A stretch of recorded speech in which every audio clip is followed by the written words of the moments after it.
The United States is trying to starve Cuba into submission, but Cuba refuses to bow down. Here's what's going on in Cuba under crippling U.S. sanctions that have made sure that no fuel has entered the country since December 2025.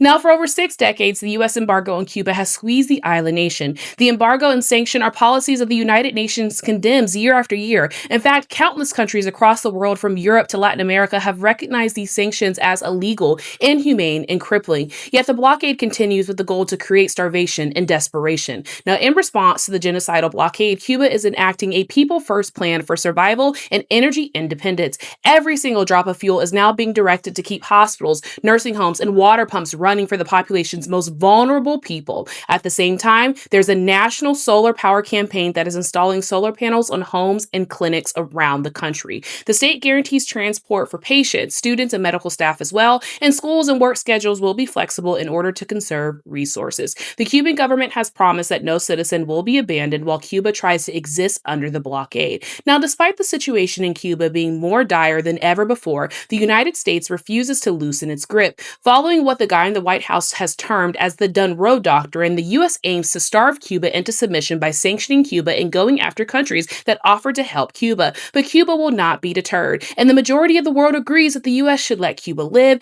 end the embargo, and end the sanctions.